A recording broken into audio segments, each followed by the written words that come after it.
All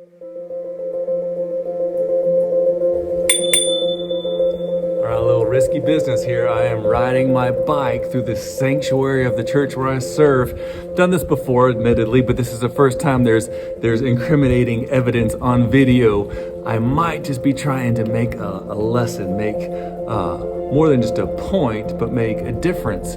The difference I want to make for us is that we would pay very close attention to the things that threaten to become, well, more God than God. You know, the blessings from God, sometimes we see them as these high and lofty things when, well, you can't, well, fill in the blank. You can't do what with what? Well, if we go to the Bible, book of 2 Kings chapter 18, man, there's a new king. King Hezekiah does really the unthinkable.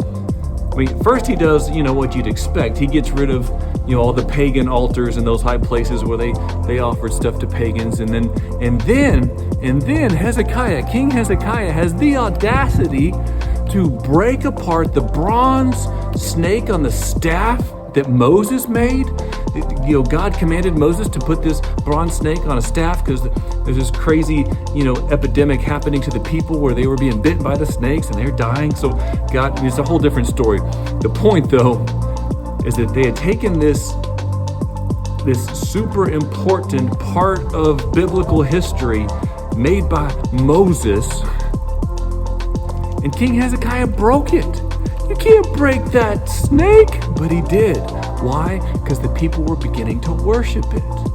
Now, what are the things that we begin to worship that aren't God, but they seem good? Like for us during this COVID weird season, God has opened my eyes for sure that we worship attendance, church attendance, people in the pews.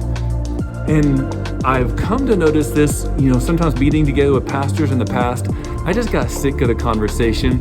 The conversation would usually start like this. Pastors get together, well, how was Sunday?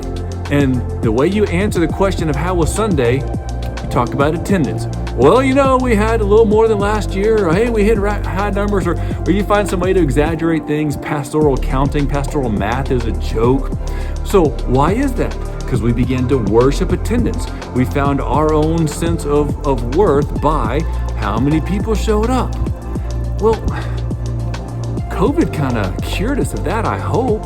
Some of you are like, things are getting back to normal, whatever normal is. And we go, oh, I just can't, want to have the sanctuary full again.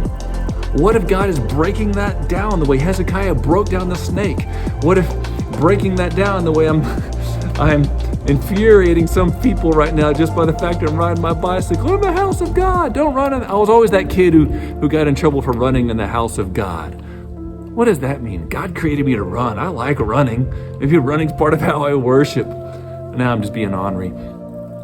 What are those things, though, that God is drawing your attention to that it might be a good thing, but it's not God? What are those things that you have elevated to the place of God?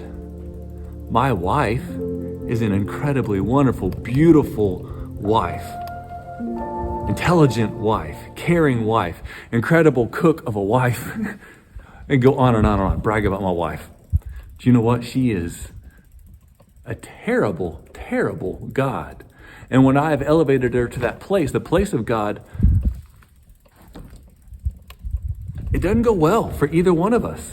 Because God didn't intend for her to be in that spot. She's not supposed to be God. She's supposed to be my wife, a daughter of the Most High God. But if I put her in that place and elevate her to a place that she has no right being on, think of the scriptures. Love the Lord your God with all your heart, with all your soul, with all your mind. It's kind of hard to love God with all those things when it's divided, when I'm trying to give that allegiance to someone else as well. So, what is it in your life? Quit talking about me. Quit talking about history like Hezekiah, because you can't break the bronze snake because that's already been done. What does God need to do right now and break in you? And will you have the courage, even the audacity, say, God, break this, break whatever it is that I have made, God, that I would serve you and serve you only and serve you with all of me. All right, peace.